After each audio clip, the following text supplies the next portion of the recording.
Without it. Hello and welcome to this webinar on the work and value of philanthropy infrastructure organisations. It's organised by Alliance and by Propel Philanthropy. My name is Andrew Milner. I'm a freelance writer and researcher and also the features editor of Alliance, and I'll be moderating today's discussion. Let me say at the outset that the philanthropy ecosystem comprehends a wide range of organisational types and activities, some of whom are represented on our panel. Network bodies, advisors, researchers, trainers, all the rest. We're going to use the term Social Investment Infrastructure Organisation, or SIIO, as a sort of catch-all which will comprehend the whole package. This event today actually builds on a larger piece of work, a series of interviews featured on the Alliance website, which the link will be in your chat, which goes into more detail about many of the topics we'll raise today. And there's also going to be a report published shortly which draws largely on those interviews, so do look out for those. We've got some excellent speakers for you today. We've got Karen Ansara of Need Global, Renee Kaplan of TPW, Rose Mururu from Epic Africa, and Nick Dyczkiewski from the Charles Stewart Mott Foundation. We've also got Peter Brach from Propel Philanthropy. But before we hear from any of them, just let me say a brief word about the format for this event. We're going to run for an hour. Each of the panelists will make a short presentation. Then we're going to have a question and answer session, which we invite all of you to take part in. So you'll see the chat function on the bottom right hand side of your screen. Do go ahead and say hello in it. And as the webinar goes on, that's also the place we'll be taking questions from the audience. So if you want to ask a question, type it in there. And also you can use the Slido function to upvote others, which means they get to the top of the pile if you think it's a good question. We'll be keeping an eye on this during the webinar and selecting questions to put to the panelists in the Q&A. When you ask a question, please tell us who you are and where you're from, and if your question is directed to a specific panelist. Time's obviously limited, we've only got an hour, but we'll put as many of them as we can to the panel. You can also join the conversation on Twitter using the @AllianceMag handle and the hashtag @PropelPhilanthropy. Everyone attending today also qualifies for a 20% discount on Alliance subscription using the code PROPEL. The subscription gives you access to 4 issues of the magazine a year, including our issue on this subject, which came out last week, exclusive subscriber content, and free access to all future events. You can find a link to our subscription page in the chat now, and we'll also be following up by email after the webinar with the offer and recording of today's proceedings. The issue on the subject hasn't come out. I should have said the interviews and the report, which is due out shortly, but you'll hear more about that in due course. So before we move to the panelists, I'd like to bring in our introductory speaker, who is Peter Brach, the chair of Propel Philanthropy, and in many ways the moving spirit behind this piece of work on SIIOs.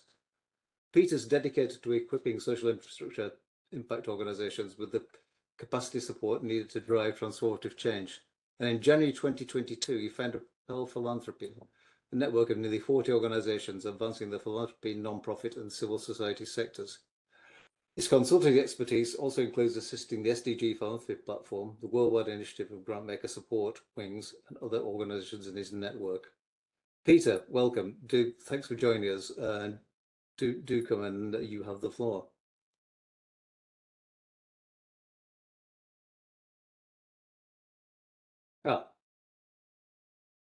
We're missing Peter at the moment. Peter, are you there? Okay, I was on mute. My apologies. I'd like to begin by thanking everyone who has been supportive. I'd like to thank Alliance Magazine, our members, our friends, and our partners, because without your help, there is no way that Propel Philanthropy could have achieved the growth that it had so quickly. Thank you. I want to be able to share with all of you why I feel so strongly about investing in social impact infrastructure. And I'm going to do so by sharing a story about something that happened yesterday that was very, very serious, and yet it did not make one headline anywhere in the world. Yesterday, due to extensive capacity shortages, millions of nonprofits and civil society organizations around the world did not perform at the levels that they could have or should have.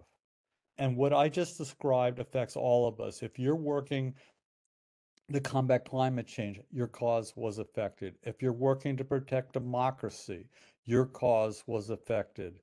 And the same holds true whether you're working to advance equity and inclusion, empower women, help children, or anything that you can think of. Your cause was affected. And something else happened yesterday that was serious. By statistics, I can tell you that about $1 billion was given away to charity. Yet, because there's such a small portion of giving goes toward giving effectively or making sure that people give effectively, a large portion of that money did not achieve the impact that it could have. And it is very likely that, again, your cause was affected. And these are just two examples of many. If I were to present everybody with the entire list of everything that happened yesterday, I don't think there's anybody listening who would not agree that the opportunity loss that we incurred yesterday was more than staggering. We are not just dealing with one problem. We are not just dealing with one crisis. We are dealing with many. We are in a polycrisis, and we cannot solve it piecemeal alone. And this is why I have chosen to give almost entirely the vast portion of my funding to social impact infrastructure organizations, as Andrew was talking about. These are organizations that support the philanthropy, the nonprofit, and the civil society sectors. Some of these organizations offer services to hundreds of thousands of nonprofits and civil society organizations around the world. Others work on things like increasing global generosity, volunteerism, training the next generation of leaders, accelerating innovations, improving communities, or partnering with governments. And some of them, like Alliance Magazine, provide a voice so that people and I, like myself, can have a chance to share what we believe, where we believe philanthropy needs to go.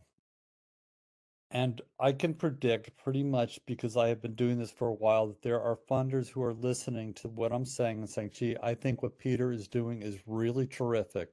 However, that's not what I do. Unfortunately, the problem is, and I have to be clear about it, that's with very few exceptions, that's not what any of us does.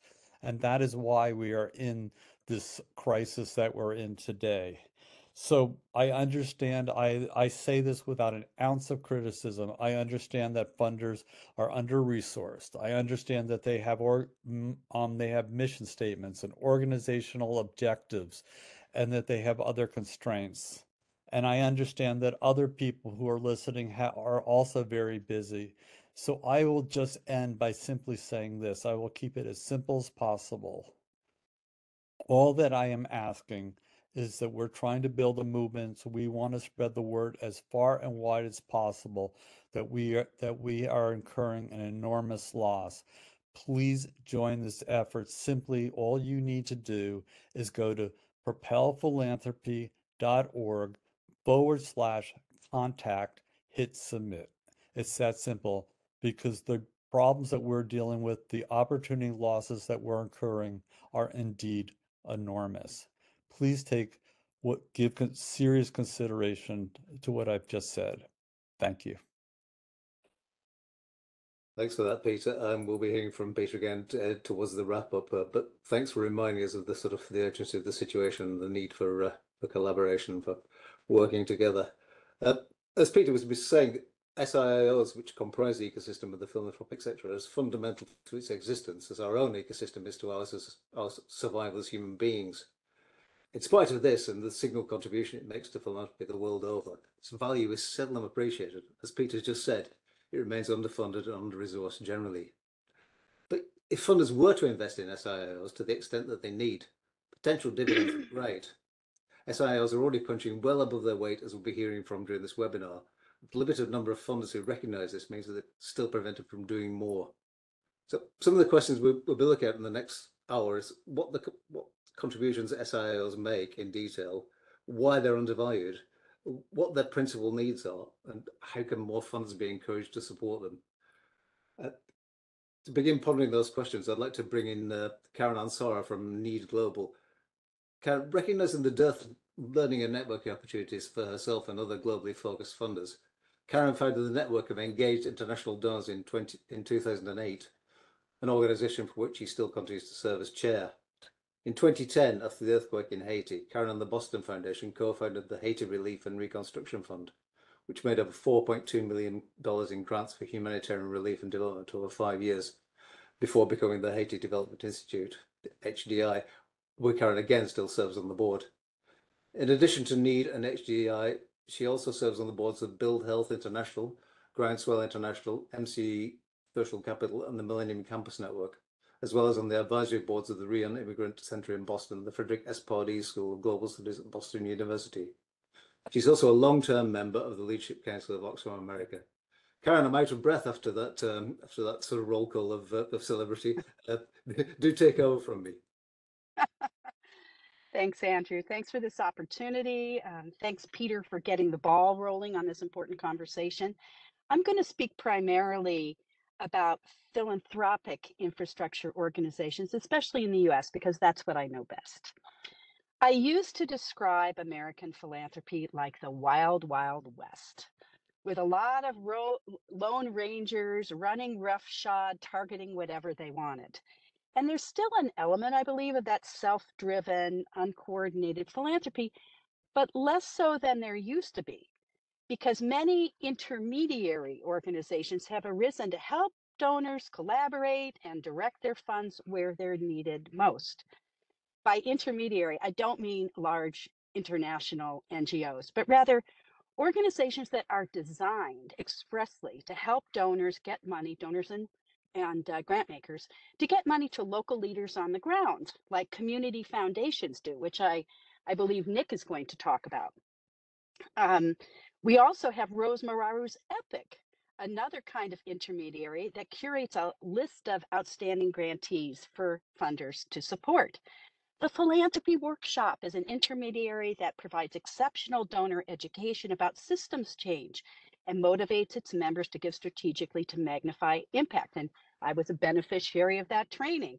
And there's Network of Engaged International Donors, Need Global, Women Moving Millions, Edge Funders. There's many more networks now connecting donors and foundations to grantees with wisdom and with a strategic mentality.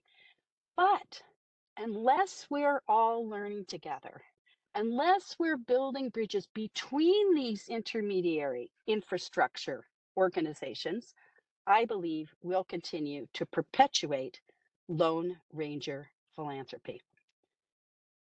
Let me put it another way. Funding social impact infrastructure means focusing more on eco rather than ego, as Otto Scharmer has said. We must care more about strengthening the social impact ecosystem for the good of all, rather than pursuing our ego-driven signature projects or even the health of our intermediary organizations, our individual ones. We have to stop dancing to the beat of our own drums, and we need to join, so to speak, the dance of humanity. But why doesn't this get more traction? This kind of funding? I think it's because funders want their money to create change they can see, and that's understandable. Change they can attribute to their own initiatives. They might not be thinking about other actors whose resources can be harnessed. Collaboration like that requires communication infrastructure. For instance, at Need Global, at Need Global, we have a communication platform that's internal in our online system to help our participants, about 350 of them, share their concerns and their interests and recommend grantees to each other. And I think other organizations do too, like TPW. This kind of online networking requires funding to architect it, and it requires staffing to encourage members to use it. That all costs money. Unfortunately, infrastructure is often equated with overhead, which is considered a dirty word in our sector. But infrastructure is what enables systems change because it connects nonprofits, funders, and institutions working towards the same goals. Systems change can't be achieved by lone rangers. So what do we need for our greatest potential to be realized, the potential of social impact infrastructure organizations? We want to measure our impact, but we need investments in technology like Salesforce to do the measurement. AI, as we now know, is revolutionizing communication, but without investment in AI for social impact, our organizations are going to be left in the dark ages. We need funding for staff to run data systems, to connect stakeholders to each other, sometimes online and sometimes in person through meetings and conferences. And how can we support funders to fund in this way, as Pete so passionately called for? We need to keep dialing up a sense of urgency. Thank you, Pete. We need to keep banging the drum to say infrastructure is essential to broad social impact, because with our networked approach, we can rapidly reach vast numbers of constituents all over the globe, as we saw in the philanthropic response to the Ukraine crisis, the greatest philanthropic response to any humanitarian crisis in history. The world cannot wait for us to get our act together on this. Just last week, World Bank President Ajay Banga declared, "Never has humanity stared down a set of problems so complex and so severe that our very existence is in question." To underscore rather, that this dire situation, he announced significant measures to streamline the World Bank's funding processes to get money out the door faster. So, as Pete said, essentially, every day we delay, we jeopardize the world's future. Thanks, Andrew. Thank you, Karen. That's great. Do you want to pick up a couple of points from you? I mentioned in your bio that a dearth of opportunity for international donors to collaborate. Well, you talked about the Lone Rangers in sort of American philanthropy. How far do you think things have improved since then? I mean, how optimistic are you of seeing change Yeah, happening? that's a great question, Andrew. In 2008, just actually after I completed the TPW training, I heard a statistic that only 2% of US philanthropy went to solve global problems, went overseas. So I decided that we needed to do something about that. Today, I'm so happy to say that it's now 6% of US philanthropy. But 2 years ago, that philanthropy amounted to $484 billion, private dollars from the US. And imagine only 6% of that is going to solve global problems. So we're making headway, I think, because the world is in our living rooms every day. We cannot avoid seeing how international crises affect us. What we're less likely to understand is how we in the US create international crises abroad. So there's still a lot of work to do. Well said. That's well said. Thank you. Thank you very much, Karen. We'll hear from you again later on. I'd like to bring in now Rose Maruru. Rose is the co-founder and CEO of Epic Africa. In almost 30 years of global development experience, Rose has held management and leadership roles in various organizations around the world, including Trust Africa, Oxfam International, the African Development Bank, and Save the Children USA, working across Egypt, the Gambia, and the USA. She also serves as an advisor for the Coalition for Children's Rights in Yemen. Rose is a board member of the Filet Foundation and the Accelerator Project. She's also a member of the Wings Steering Committee on the Enabling Environment and serves on the editorial board of Alliance, has recently joined the board of Global Tuesday. Giving Tuesday, in fact. Let me get it right. So it's Giving Tuesday. Rose, do come and tell us about your work as Epic Africa and what you're doing or how you fit into the ecosystem. Yes, and thank you so much, Andrew, and thank you, Peter, and my co-panelists for putting this together to talk about this really important and urgent issue. And for me, Peter talked about a poly crisis, but I also think that we have poly opportunities. And what do I mean by this? I think from where I sit, and when I speak and cite examples, I'm mostly referring to Africa, which is where I'm located and which I know best. And from where I sit, I think we're seeing for the first time an interest, and we take this as good intentions among funders, both philanthropic funders as well as bilateral funders who in recent months some of them have even gone as far as signing pledges to give or to channel a certain a significant increase in the money that is going directly to locally led organizations. So I see this as an opportunity really to highlight why infrastructure is so important, because some of that money has to move to the local organization. How is it going to get there? For many funders, it's not their desire or their capability to be able to fund, frontline organizations. And we know many of these organizations are small, mostly working at a community level, and trying to do that kind of retail grant making can be a hindrance to this otherwise good intention of getting money to frontline organizations. So what's needed, clearly, mechanisms for enabling funders to realize their good intentions of actually driving more capital to where it's most needed and where it can do the most good. So organization, and I think Karen has just done a good job of describing what this infrastructure might consist of.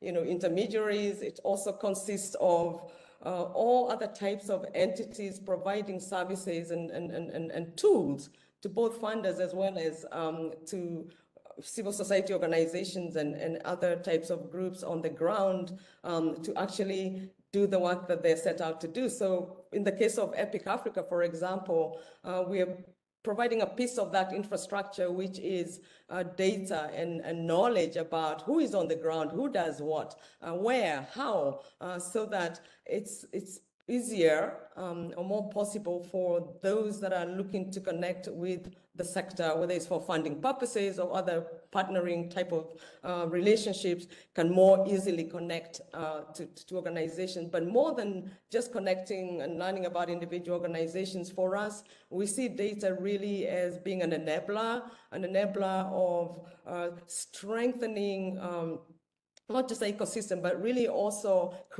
help to create the enabling environment for philanthropy. And what I mean by enabling environment is an environment where there are laws and regulations that actually support thriving philanthropy and civil society. And just to give an example, I like sometimes to contrast when people ask me, well, what do you mean, especially people who are not in our sector, possibly because of the language we use, is what do you mean? And I say, think of the private sector in any country in Africa, and you find that there's some, even in where the country may not be very strong in terms of the business environment, you still find at least some of the core infrastructure. There'll be a chamber of commerce, there are advisors, there are people who can provide intelligence on the country, analysis on the political situation, you name it.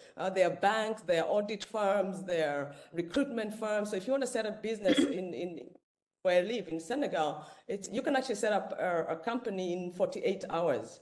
And there are lawyers who are specialized to help you. If you want to set up a nonprofit, it's another story. And actually, even the government department that regulates our sector here and in many countries across the continent is a security ministry, is the Ministry of Interior. So in that context, that's not a very enabling environment, but being able to show what our sector does collectively, and this is where data for us is so important, being able to show and describe the collective impact of our sector can be a really powerful tool, we believe, in advocating and pushing for a more enabling environment. So we dream of being in a position where we can say, again, in the country, or just give a country I live as an example, that, listen, this sector employs X number of people. Those are, X number of livelihoods. If it wasn't for our sectors, X number of children wouldn't access education or health. Then I think we begin to change the conversation and how government engages with our sector. So that's, and all that work cannot be done by an individual nonprofit that's also delivering healthcare. So you need this other organization like us that do that work, sort of independent organizations that do that work, but also play the role of advocating for the sector, especially when it comes under attack by government, as it so often does in our context. But infrastructure, and I think, again, Karen, I think you spoke to this, like why are we so under-resourced? And the preference of funders to kind of see directly, I put my money here and I can see, okay, 5 more children have gone to school. Okay, but the work we do is quite invisible, and the impact takes a long time to see. It's a public good, it's like a road or the sanitation system that serves everyone, and therefore I think there's also a reluctance to fund because of the free rider problem. I mean, why should I fund it and everybody's going to enjoy it? So I think the very nature of infrastructure then is such that it lends itself to sort of multi-funder initiative because it's a public good at the end of the day. It's going to benefit everybody who's in the sector. So I think that's important for us to think about that in terms of funding, and really commend a number of really brave foundations, particularly that are already out there and supporting us. And I think, but we need more funders to jump on board. And I think for me, the last thing then, probably in this same sort of answering Andrew's question, is that again, when we think of the infrastructure, I think, and the ecosystem, I think it's important to see all the players, and if one part is not working, then the whole wheel will not turn. So it's not either or. I think it's really supporting the whole cycle of actors that are in that space. So I think I'll stop there. Great, thanks, Rose. Listening to you talking about data, it sort of sounds a bit like a kind of catch-22 situation. You need data to demonstrate the sort of the role of SIIOs and the infrastructure, but you also need funding for that data to exist in the first place. So it's almost like we're going around in circles. Yes, somewhat. And in our experience, actually, before COVID, I think for us, COVID was really a turning point. Before COVID, when we would talk to funders, they kind of found what we were doing interesting, but it didn't fit within the vertical programs, which is how money in most funding entities organize: health, education, you name it, right? And they really couldn't see how what we're doing, which, as I said, is sector-wide, fit into the pots of money that existed. Then comes COVID. In 2020, we did a survey on the impact of COVID-19 on African CSOs, and I think we published a report around June or July of 2020. Obviously, we all thought by the end of the summer, COVID would be over, right? But a year later, we were still, experiencing probably even worse situation with the disease. And we did a second survey just to see a year on what has happened. And that report came out, I think, in October of 2021. And I think the findings and the timing of those reports and the content, more importantly, I think, of those reports, I think, began to I think it connected in the sense of, wait a minute, so this is what's going on, because there was nothing coming out of, or not much coming out of the continent in terms of what's happening. Funders couldn't travel. They didn't really have a good sense of what's happening on the ground, not just to their particular grantees, but to the whole context, how the context was changing and how they could best support their partners. But interestingly, especially in the second survey, we did a mini survey of 23 funders. And one of the questions that we asked, because we had seen quite a shift where funders actually they changed practice and they started to restricted funding and to let their partners on the ground decide what needed to be done and reprogram the money and all kinds of amazing, wonderful changes. And we asked the question, was this going to continue? Did they think this trend was going to continue, or was it sort of just in the context of COVID? And it was really interesting. Only 23% of maybe I'm not getting it quite right, but it's a very small number of funders thought that trend would continue. So I think sometimes, yes, you need data and you need to prove something, but I think also sometimes there can be an event that demonstrates just why, in our case, why data is so important. I think COVID is what did, and now with localization and efforts to shift power, etc., I think we're seeing really a big demand for data. So we've had in the last 2 years, several funders come to us to ask us to do a mapping of X sector or X country or X number of countries. And our kind of low-level sort of advocacy is to say, why don't you all get together and just make this a big project among all you? Because we're going to the same organization and asking them the same question but for a different funder, and it's becoming a little difficult to keep doing that. So it's not just the data is not available, it does exist and it's in different pockets. So also how can we encourage those that are holding data and funders hold a lot of data to actually share it? Let's have like a big global project of like just making sure that we have core critical data to move the sector and to move social impact. Right. I think you make a really good point about the sort of the prominence or the way that the COVID sort of highlighted the work of infrastructure organizations. And I think one of the interviews that we talked about at the top with Benjamin Belagier of Wings really makes that point very strongly. So I do urge you to go and have a look at that one if you possibly can. Right. Thanks, Rose. I'd like to move on now to Renee Kaplan, who's Chief Executive Officer of the Philanthropy Workshop, or TPW. Following 8 years at Microsoft, she founded an e-commerce startup, Future Workplace Inc., and then spent 6 years as Executive Vice President of the Casey Family Programs Foundation.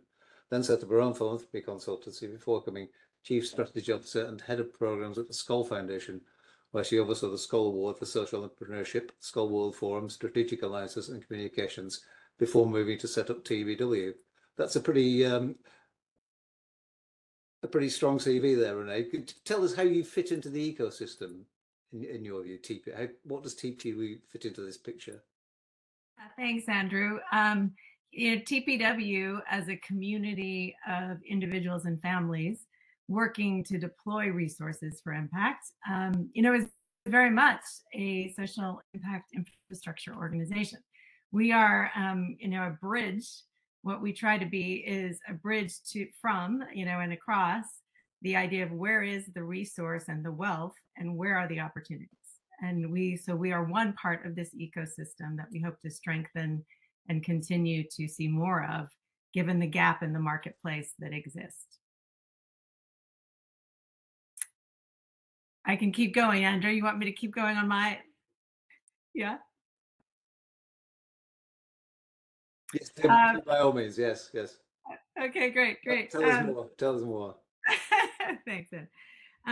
So, where's my angle in this conversation? You've heard from brilliant speakers already.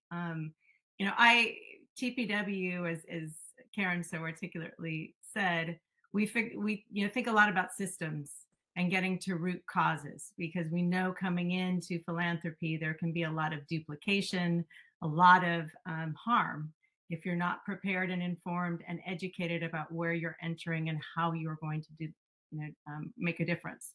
So we spend a lot of time on that. I'm going to focus today a little bit on, the state of wealth and why this conversation is so important.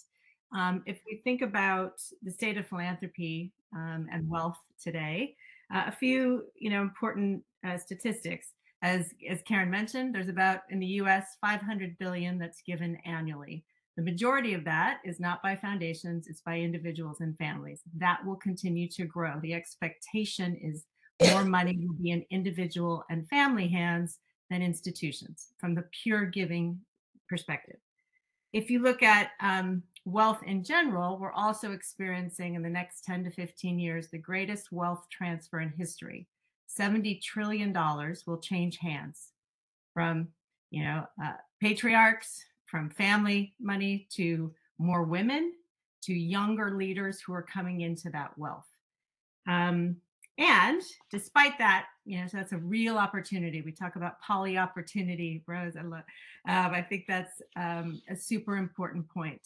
There's a lot of opportunity. And let's talk about the challenge that comes with that. Today, the top 1%, the wealthiest among us, who have, again, even 0.01%, again, the wealthiest families in the world are giving 1% or less a year of their assets away on average. And that hasn't changed in 20 years, despite making returns of 5 to 10+% on an annual basis. So we're seeing the concentration of wealth in fewer and fewer hands in terms of really big wealth. Now we need giving to increase across the board. So I'm not, saying this is the only priority, but if you look at the concentration of that 70 trillion that will change hands, this again will go to a fewer and fewer amount of people.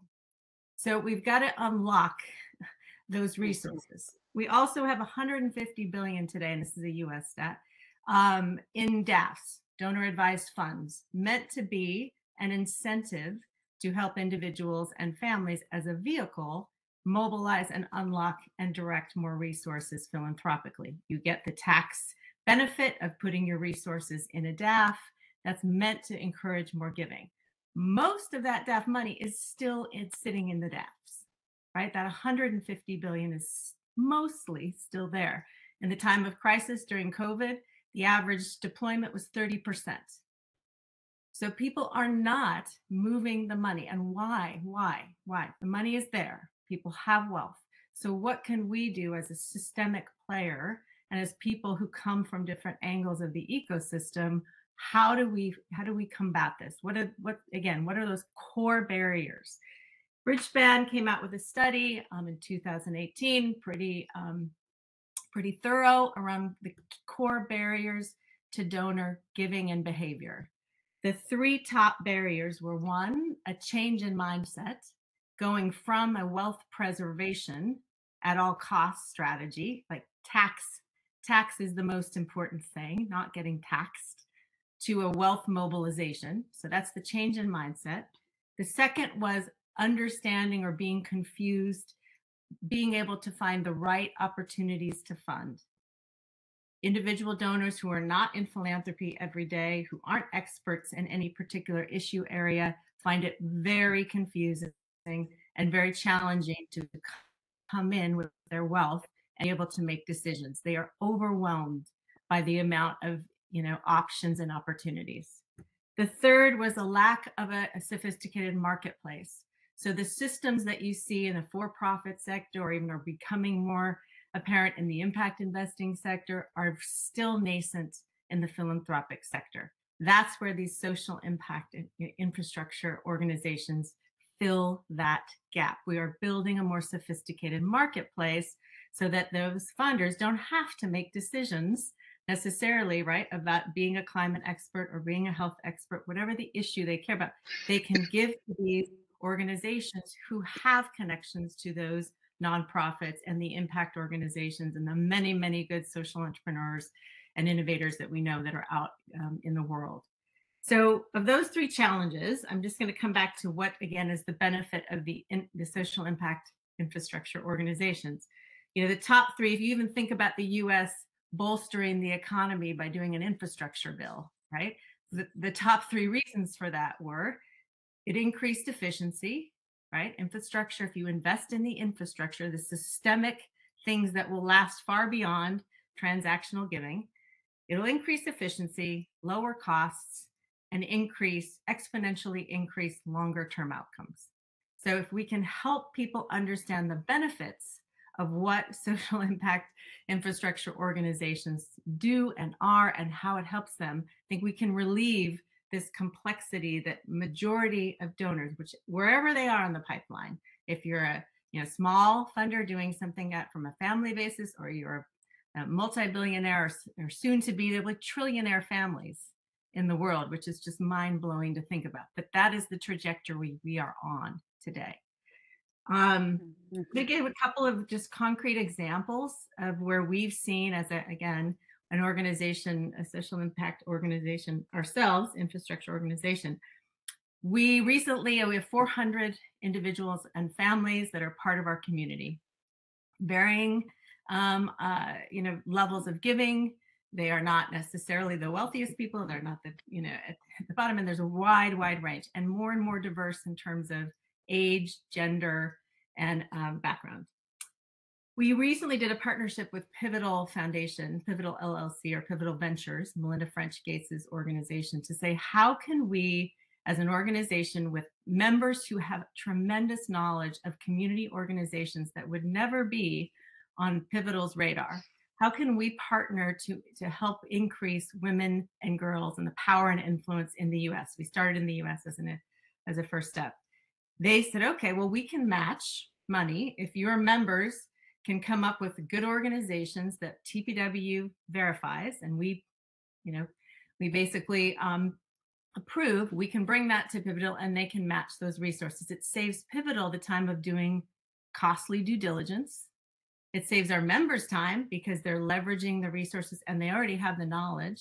And as a social impact infrastructure, we collect the knowledge and serve as a platform to connect these two things.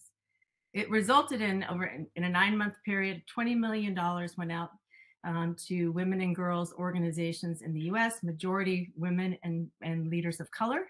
And there were everything from $5,000 donations up to multi-million.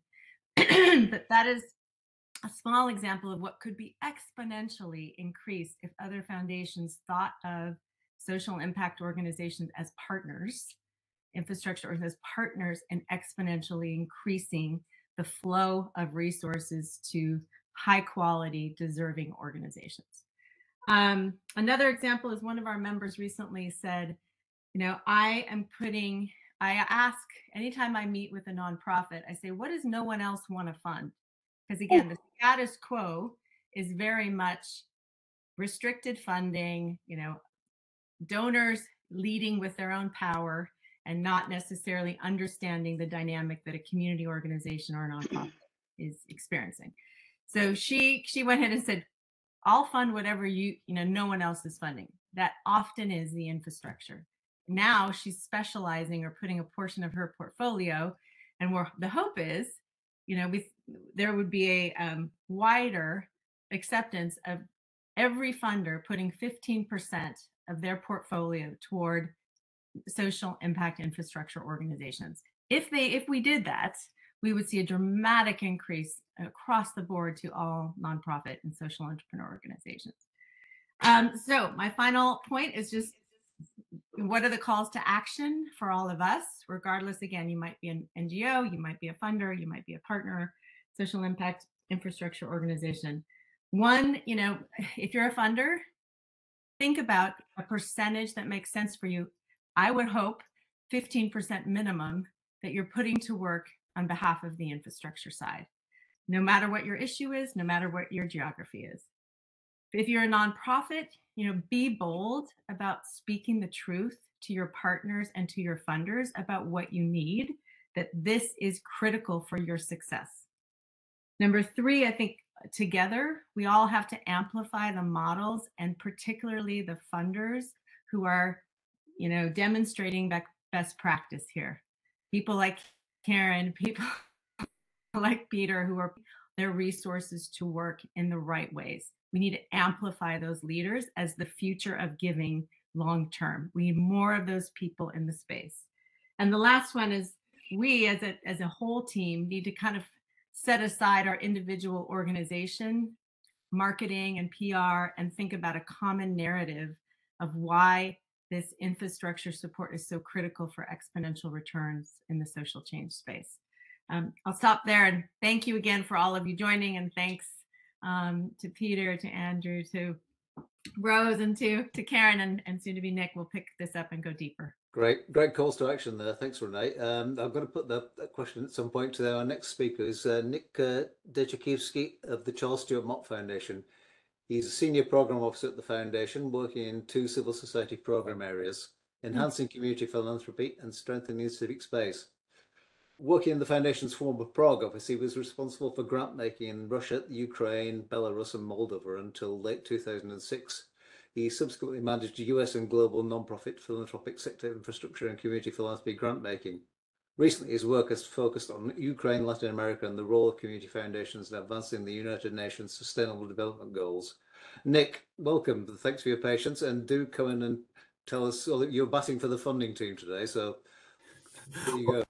Thank you very much, Andrew. And like a politician, I'm going to go off script a bit. But first, let me say, Renee, wow, 15%. About a decade ago, there was a campaign in the US to try to get funders to provide 1% to infrastructure because the figure was even less than that. I might say that the Mott Foundation has been supporting infrastructure for decades because of our belief that when you can have platforms for knowledge sharing and relationship building, that leads to mutual learning, which also then leads to greater impact. So the last I checked, we were, I think, at least 3%, maybe 6% at our peak, where we were devoting to the what we call either the social sector or philanthropy, nonprofit sector, and civil society infrastructure. Now, I've been at that for probably a couple decades, as you heard, and I'm going to share my screen for a second.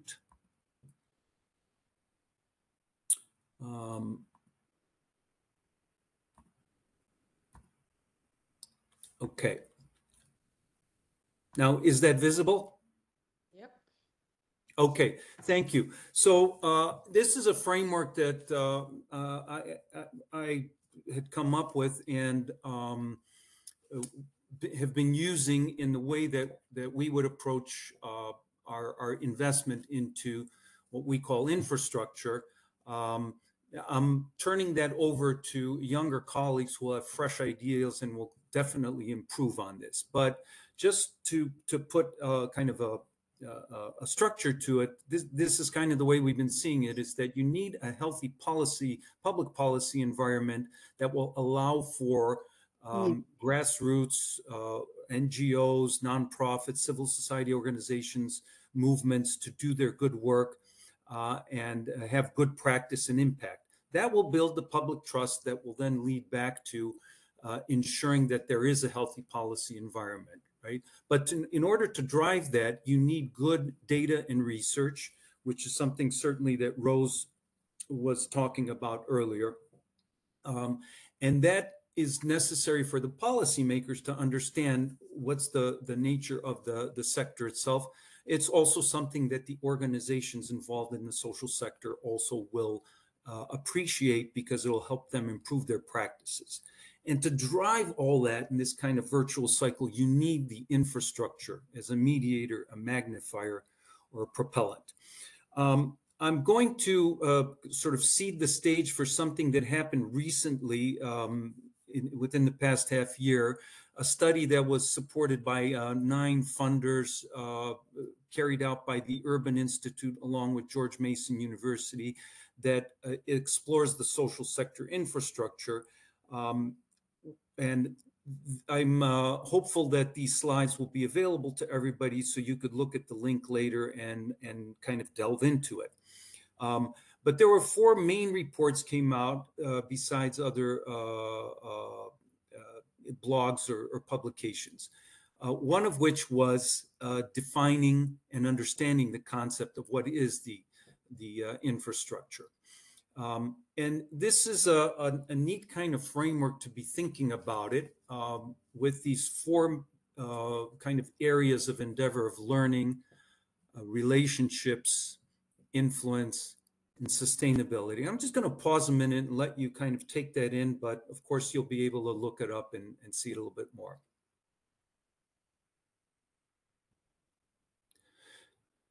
Now, one of the other reports that came out, the second one was called The State and the Future of the National Social Sector Infrastructure. There's an awful lot here. I'm not going to go through all this. I just want you to see that there were objectives identified that would be useful. Some are pretty obviously like, one that I think we still need to work on is the first objective, to develop and disseminate a clear narrative of the importance of infrastructure. Now, certainly Peter and Karen, Renee, Rose are all making compelling cases, but I think if we can package that into a better narrative, that'll still be very useful. Objective number 4, increase revenue resources. Of course, that's a pretty obvious one, but there are ones that I think are necessary and glad they made it here. For example, objective 6, to adopt inclusive practices, or certainly objective 8 that many people employed in the SIIOs will appreciate, that is prioritizing the well-being of the people that work in that. Another report which came out, which is called an overview of the financing of national social sector infrastructure providers. Once again, I'm reminding you that this study was done about the US. This happens to be just one of many graphs. So for those of you who love to look at good charts and the like, you will see various ways of how the financing of the infrastructure was looked at. Here we have the set of years, kind of not surprising thing of how much comes from grants versus how much comes from revenues or from program service revenue or other investment income. But just pointing this out is that there are much more of this if you want to look into it a little bit deeper. Finally, a report was called the Guide to Strengthening the National Social Sector Infrastructure, which included goals, objectives, and got really deep into specific action steps and aimed at three main audiences: the providers of themselves, secondly, the funders of it, and third, most importantly, are the users of the infrastructure. And the objectives are the ones you saw before, so I won't dwell on them. The action steps, you can get into detail about that. So I'm going to come back to the first thing, and I want to throw out a little bit of a provocation here coming up. So the concept as Urban and defined it was they called the social sector infrastructure as follows: an ecosystem of providers that offers services focused on sustainability, learning, relationships, and influence to social sector organizations, groups, etc. Now, this is so we see infrastructure and ecosystem in the same kind of way, and I'm a little bit confused as to which is which. Now, I know there's much been written and a lot of thought given to it, but I think it's worth thinking a little bit deeper about it. When I think of infrastructure, of course, I see these kinds of nice images, which happen to be kind of external. Then there's sometimes the infrastructure is described as that stuff that's behind the scenes that you don't see but is absolutely necessary, right? Maybe to some these look really attractive. To me, they seem better off hidden. And yet nowadays we sometimes hear ecosystem used more and more often. Yeah, and when I look at this, I want to like go in along with into the Fellowship of the Ring, but it's or I'll go and try to find Nemo, or here's my favorite image right now of an ecosystem.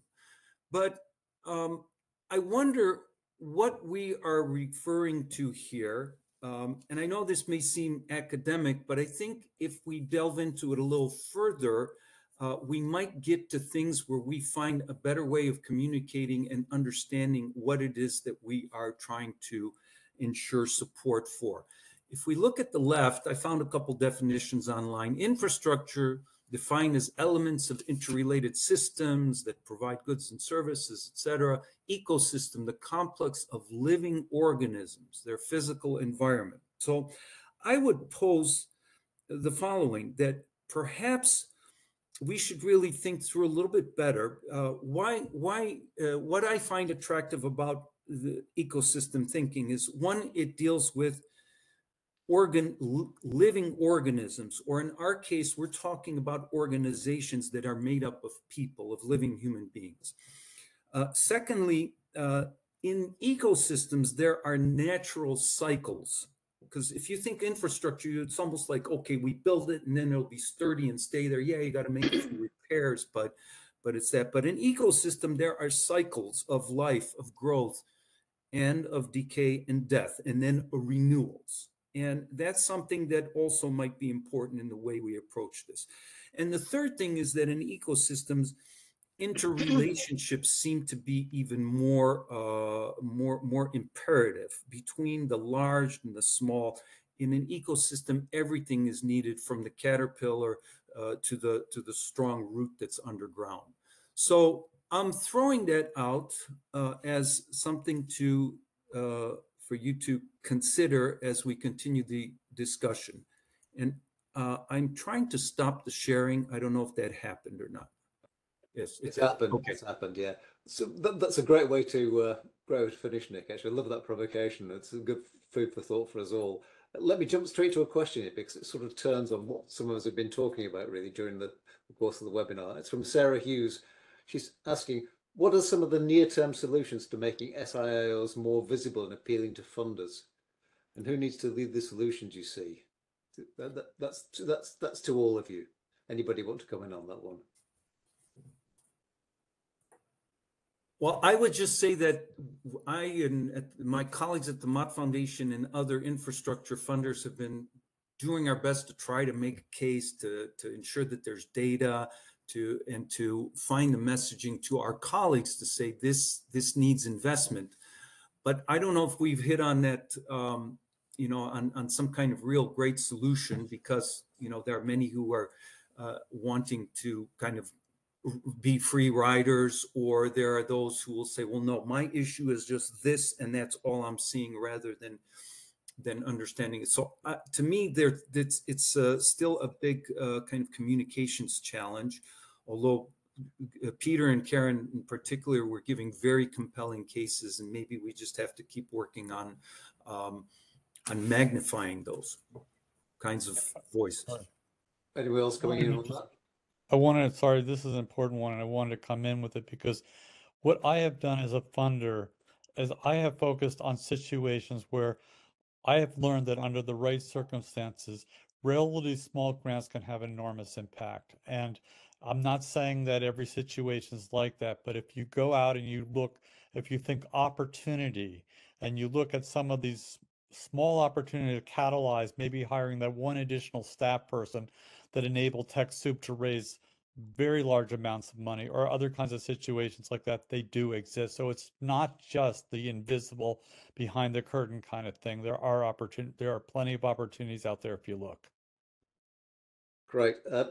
I'm sorry to say that we're almost out of time. So what I'm going to do is to just use this opportunity to go around to all the panelists, just to circulate around and get their last thoughts. Karen, would you like to come in first and have your first go at this?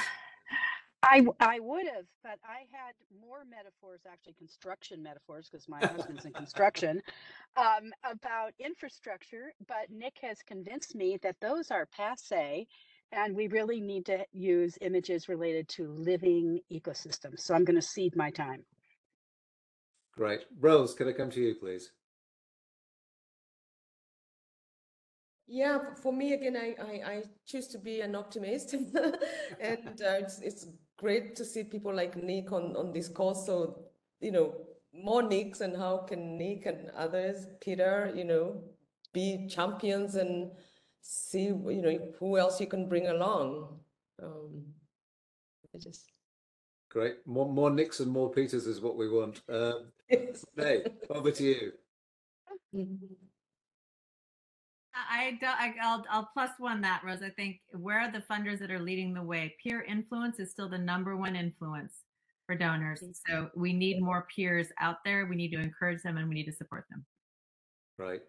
Nick, a last word from you. Just to say that I don't know if my children will want more Nicks. They might want more Peters. but in any case, I think our messaging is going to be important. We certainly need a lot, and that's why I brought in this issue of ecosystem. In fact, the name of this call actually refers to ecosystem. And I think there's more to it than just like using a different word because we're tired of using the word infrastructure. So if that might lead us to some kind of better messaging, which will help us influence our peers better. Yeah, maybe the point you raised, the nomenclature, is kind of holding us back in some ways. We get stuck between different kind of metaphors and images, and we're not really made our minds about one of them. Peter, I'm going to come to you for the kind of very last word of the day before I wrap up. Over to you. I'll just speak very quickly and say I thank everybody for joining this call, and I will end with the statement that I said before, that the opportunity loss that we are incurring every day, every week, every month, every year, and even to the end of this decade when we hope to achieve the Sustainable Development Goals is beyond enormous. Please get involved and help us. Thank you. Right, thanks very much. Well, thanks to all the panelists and to you, Peter, as well. And to all still listening, I hope you enjoyed today's discussion. I'm sorry we were going to curtail it, and now it never seems to be long enough. Just to remind you that if you want to take up the offer of a 20% discount on Alliance, don't forget to use the link in the chat using the code PROPEL.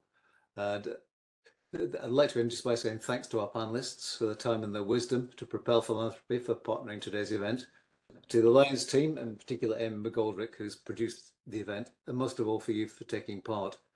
Our next event is the 26th of October on community philanthropy. So if you want to hear more about that, go to alliancemagazine.org/events. Okay, once again, thanks to all involved and goodbye.